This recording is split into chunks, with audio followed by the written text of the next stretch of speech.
My channel Pragati institute. और अपने last video में मैंने आपको फाइनल अकाउंट का एक न्यूमेरिकल सॉल्व करके बताया था, जिसमें trading and profit and loss account और बैलेंस शीट मैंने आपको बना के दिखाए थे।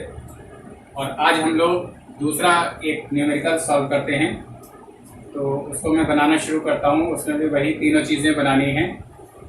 तो क्वेश्चन इस तरह से है, अभी स्टोर्स के निम्नलिखित तलपट दे रखा हुआ है, ट्रायल बैलेंस दे रखा हुआ है 30 जून और 2015 को समाप्त होने वाले वर्ष के लिए व्यापार एवं लाभानी खाता तथा आर्थिक चिट्ठा हमको बनाना है।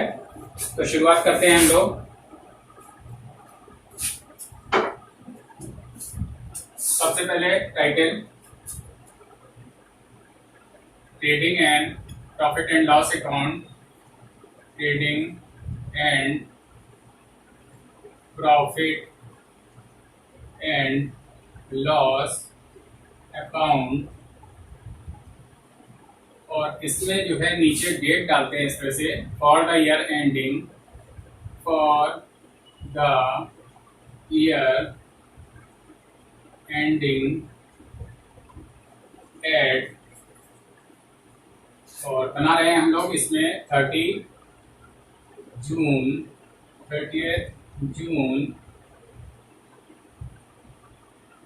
और 2050 वो बना रहे हैं।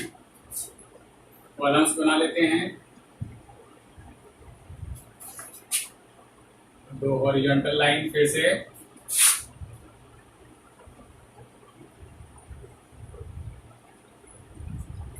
और 20 से ये हाफ कर दिया। अमाउंट का कॉलम एक इधर बन गया और एक अमाउंट का कॉलम इधर बन गया, और ये पार्टिकुलर्स हो गया।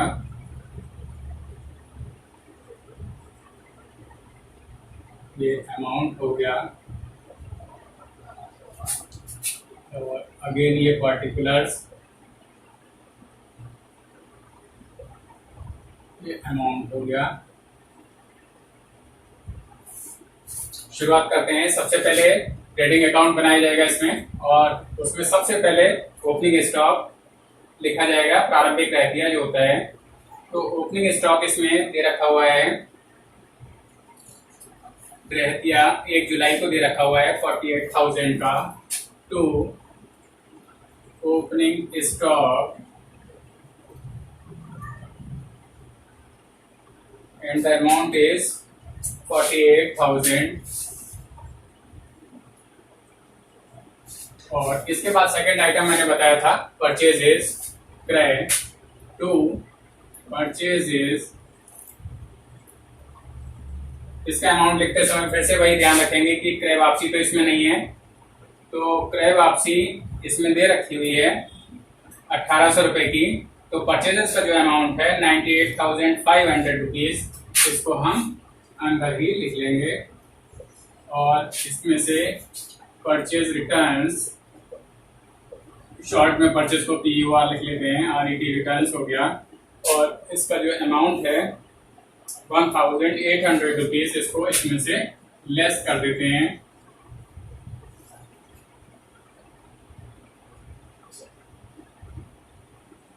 ₹96,700 रुपीज ये बाहर आ गया। और इधर शुरुआत करेंगे। सबसे पहले ये चीजें पोस्ट कर लेते हैं, परचेज सेल्स। तो इधर सबसे पहले सेल्स आ जाएगा, और सेल्स में से भी वही चीज देखनी है कि सेल्स रिटर्न तो नहीं है, तो सेल्स रिटर्न भी इसमें दे रखा हुआ है, जो कि है 2600। तो सबसे पहले सेल्स का आइटम पोस्ट कर लेते हैं। अमाउंट सेल्स का अमाउंट है 1,50,000 रुपीज, अंदर ही लिख लेंगे। और and sales returns RET short में लिख लेंगे। और इसका अमाउंट था 2,600 रुपीज, इसको लेस कर देंगे। और इसको सब्ट्रैक्ट करके देखते हैं क्या आता है।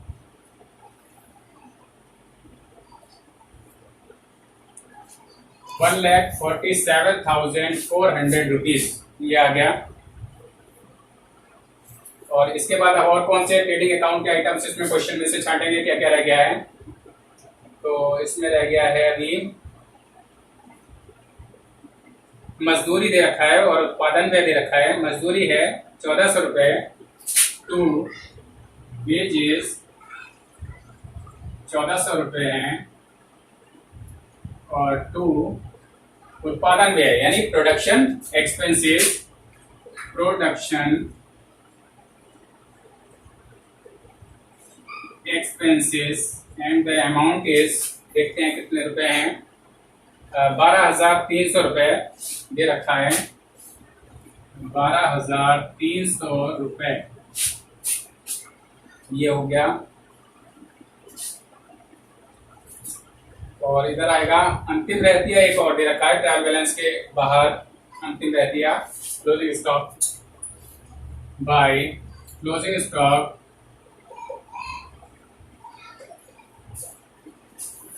and the amount is 42,500 rupees, 42,500 rupees।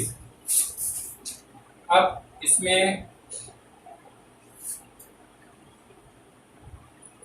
इसके सारे आइटम्स देखिए पोस्ट हो गए, और अब इसको रिजल्ट जो है देखते हैं क्या होता है। तो टोटल कर लेते हैं। क्रेडिट का टोटल आ जाएगा 9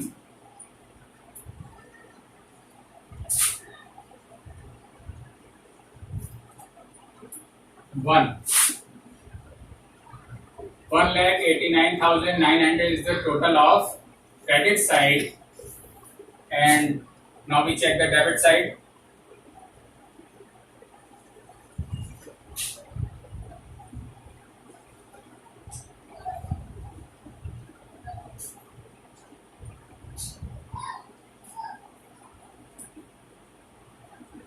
$1,58,400 is the total of debit side. Now we subtract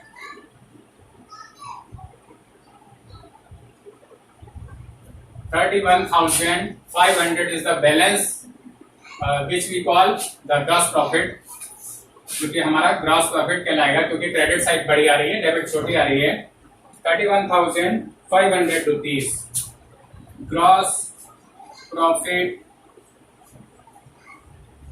CD, amount is 31,500 rupees. और दोनों में से जो टोटल बड़ा होता है वही दोनों साइड में लिखा जाएगा। तो टोटल बड़ा वाला है 1,89,900 वाला, जो क्रेडिट साइड का हमारा टोटल था वही दोनों साइड में लिखा जाएगा। तो इसी के सामने बिल्कुल सेम हाइट पे करना है, ऊंचे नीचे टोटल नहीं होने चाहिए। 1,89,900 रुपीज ये हो गया। अब ये जो ग्रॉस प्रॉफिट कैरी डाउन हुआ उसको अपोजिट साइड में ब्रॉट डाउन कर लेंगे by gross profit brought down, and the amount is same amount has to be posted 31,500 rupees, 31,500 रुपये ये आ गया। और अब इसके नीचे फिर प्रॉफिट एंड लॉस अकाउंट को बनाने की कोशिश करते हैं।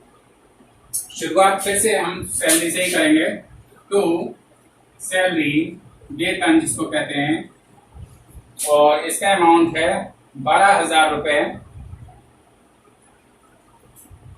12,000 रुपये सैलरी, 12,000 ये आ गया।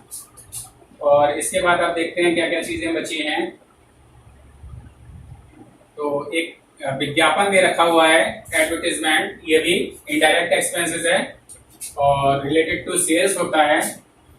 तो इसको एडवर्टीजमेंट को यहां पर लिख लेंगे।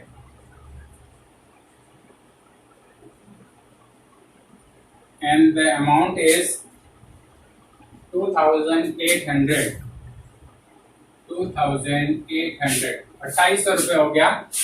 और इसके बाद हमारा एक अमाउंट दे रखा है किराया, किराया दे रखा हुआ है जो कि 4,500 रुपये, वो भी इनडायरेक्ट एक्सपेंसेस है रिलेटेड टू ऑफिस। अगर फैक्ट्री से रिलेटेड होगा तो रिलेटेड टू प्रोडक्शन होगा, और यहाँ पर आएगा rent, and the amount is 4,500 rupees, 4,500 rupees. और अब देखते हैं और क्या बचा है। तो एक चीज और बची हुई है, ब्याज यानी इंटरेस्ट बचा हुआ है, और इंटरेस्ट इसमें क्रेडिट साइड का दे रखा हुआ है 1600 रुपीज, तो क्रेडिट का इंटरेस्ट होगा तो इधर साइड में आ जाएगा interest, and the amount is 1600 रुपए। और अब एक और आइटम दे रखा हुआ है डिस्काउंट का, छूट का, वो हम लिखेंगे। तो छूट इसमें दोनों साइड में दे रखी हुई है डिस्काउंट, तो डेबिट वाली डेबिट में और क्रेडिट वाली क्रेडिट में आएगी। डेबिट वाली दे रखी हुई है इसमें 900 रुपीज की, और क्रेडिट साइड का जो डिस्काउंट है दैट इज 630, यानी 630 रुपए, 630 रुपीज। और एक चीज इसमें और बची हुई है अशोध ऋण। अशोध ऋण यानी वो पैसा जो हमारा डूब गया, अब मिलने की जिसकी उम्मीद नहीं है। तो अशोध ऋण यानी बैड डेट्स, ये भी डेबिट होता है इसमें।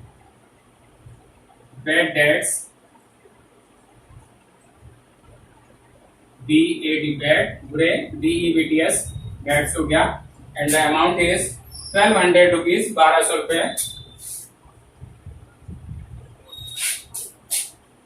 और अब हमारे ये 3 to 5 आइटम्स इधर हो गए और 3 आइटम्स इधर हो गए। Now we want to know the result of this account, कि इसमें अकाउंट का अब हमारा क्या रिजल्ट निकल रहा है, नेट प्रॉफिट है, नेट लॉस है। Now we have to check. तो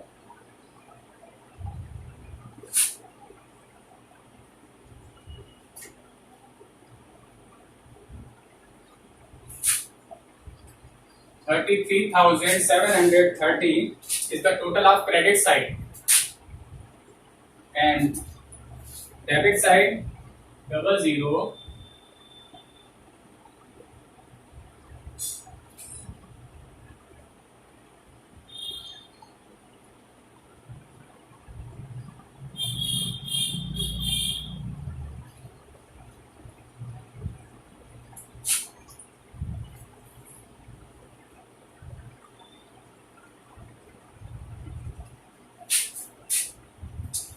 तो ये डेबिट साइड का हो गया, ये क्रेडिट का हो गया, and the balance is 12,330 rupees. 12,330 रुपए हमारा डेबिट साइड में कम है, तो हम इधर साइड में लिख लेंगे, और and that will be called net profit.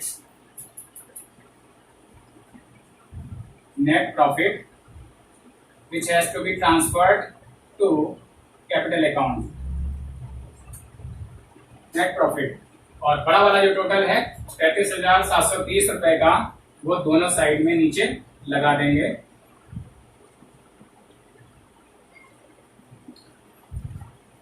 और फिर से इधर भी सेम हाइट पर, ऊपर नीचे टोटल नहीं होते हैं।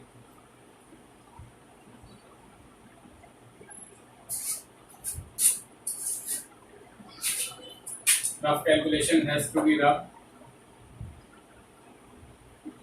आप लोग इसको अलग पेज पर कर लें, क्वेश्चन वाले उस पर ना करें।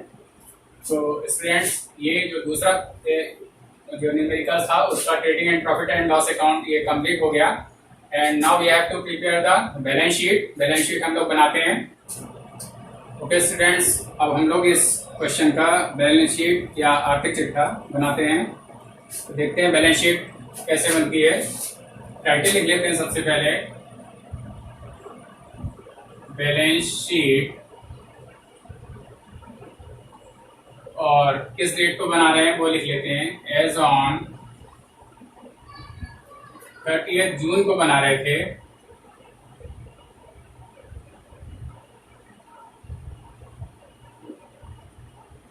और ये ईयर था 2015।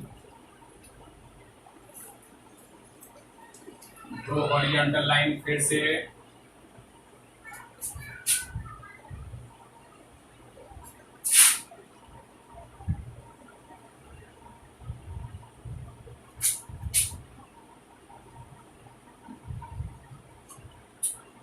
बीस से हाफ कर लेंगे।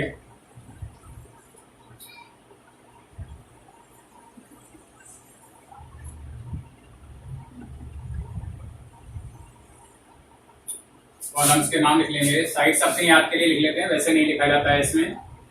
क्रेडिट साइड ये है, ये डेबिट है, लिखा नहीं जाता है, मैंने समझाने के लिए लिख दिया है। और इसमें कॉलम्स के नाम है, ये लायबिलिटीज हो गया,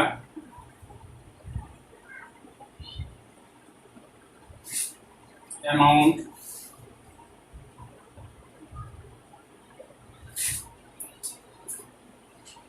एसेट्स, अमाउंट,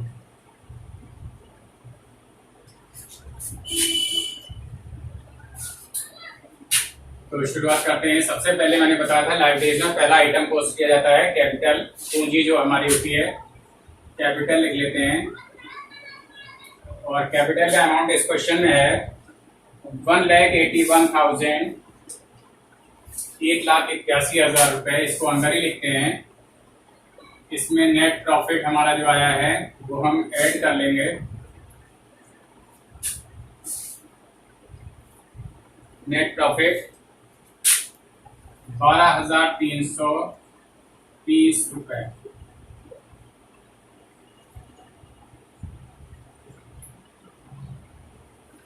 और ये जो अमाउंट है आ जाएगा, इसको भी अंदर ही रखेंगे क्योंकि इसमें ड्राइंग्स भी है, आहरण भी है, ऐड करके इसको अंदर ही रख लेते हैं।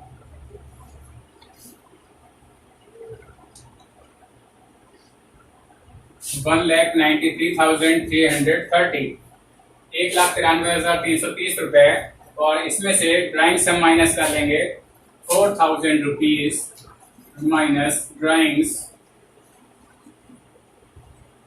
And the amount is 4,000 rupees.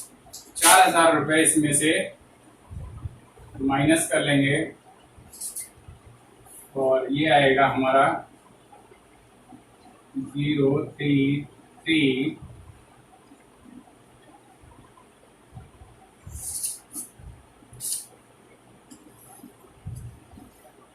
1,89,330 rupees, 1,89,330 रुपए आ गया। और अब देखते हैं इसमें हमारा और क्या क्या आइटम्स इसमें दे रखे हैं बैलेंस शीट के। तो इसमें हमारा दे रखा है, एक तो कैश दे रखा हुआ है, कैश 26,000, कैश दे रखा है 26,000। और यहाँ पर आ जाएगा, ये सबसे नीचे एसेट साइड में आता है, कैश 26,000। चाहे तो एक एक साइड भी कंप्लीट कर सकते हैं, पहले लायबिलिटीज कंप्लीट कर लें, एसेट्स बाद में कर लें, और चाहे साथ साथ भी कर सकते हैं अगर आपकी इतना मतलब पता है कि कौन सी चीज कहाँ पर लिखनी है। तो कैश हो गया। फर्नीचर 35,000 रुपीज एसेट है, यहीं पर आ जाएगा, फर्नीचर हम यहाँ लिख लेते हैं 35,000 रुपीज। और इसके बाद है बिल्डिंग 85,000 रुपीज, बिल्डिंग 85,000 रुपीज।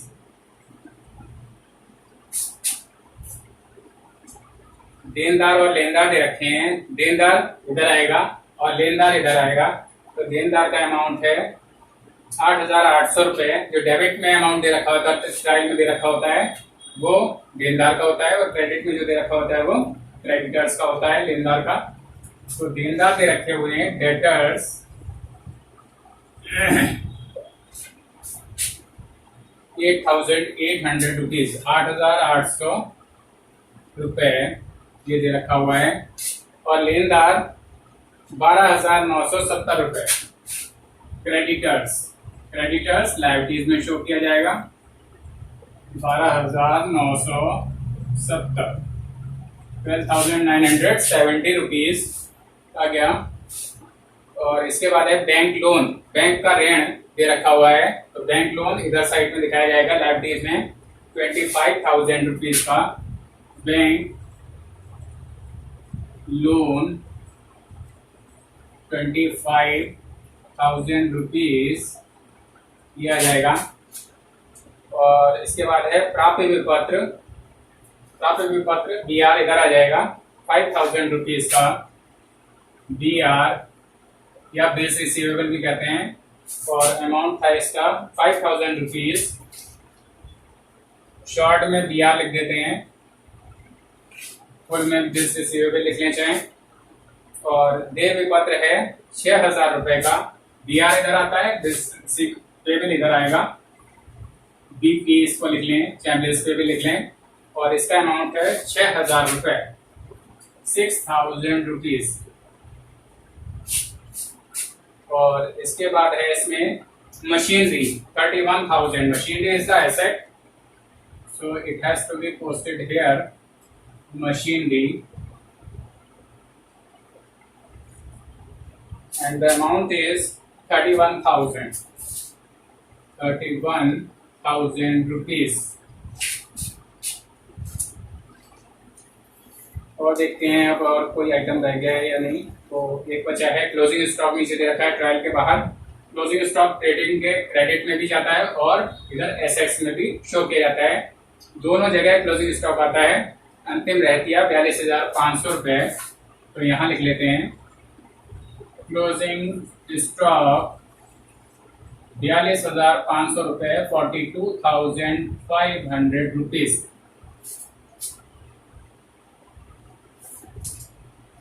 तो स्टूडेंट्स ये सारे आइटम्स अब पोस्ट हो चुके हैं। देखते हैं कोई चीज छूटी तो नहीं है। तो इधर का हो गया और 3, 3, 6, 7 आइटम्स इधर हो गए। Now we have to check the total of both the sides. देखते हैं इधर का टोटल कितना आता है। पहले रफ में लगा देते हैं, फिर नीचे लिख लेंगे।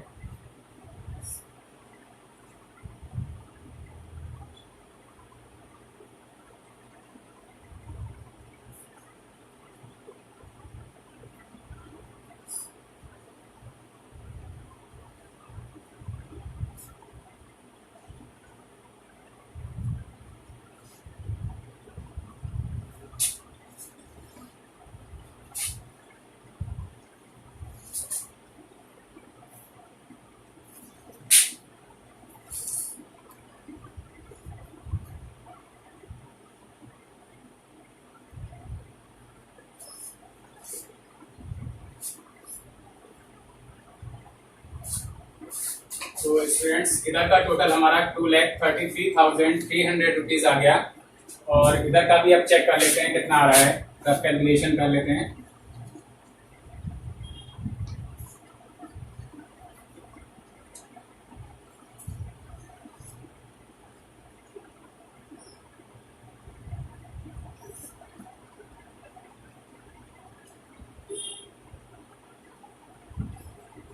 तो इधर का भी टोटल 2,33,300 इधर का भी है और इधर भी है। तो बोथ साइड्स आर मैच्ड और दोनों साइड्स का टोटल एक ही आ गया। तो हमारा जो अभी तक क्वेश्चन हमने किया है वो सही हो गया। और देखते हैं इधर टोटल नीचे लिख देते हैं। सबसे नीचे 2,33,300 रुपीज ये हो गया टोटल। और ऐसे ही इधर साइड का भी सेम आ रहा है, तो यहाँ पर भी वही लिख देंगे। और ये रफ कैलकुलेशन जो है इसको रफ कर देते हैं।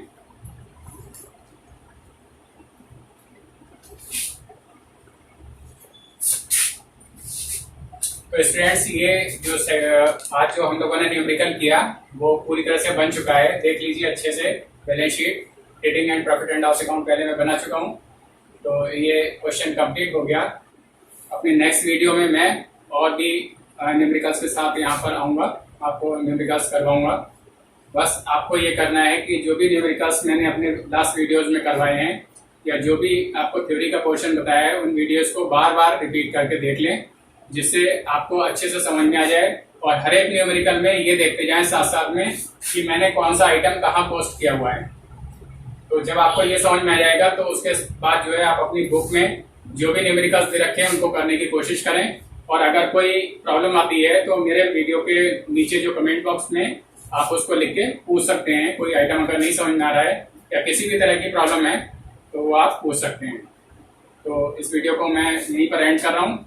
नेक्स्ट वीडियो में मिलते हैं। Thank you.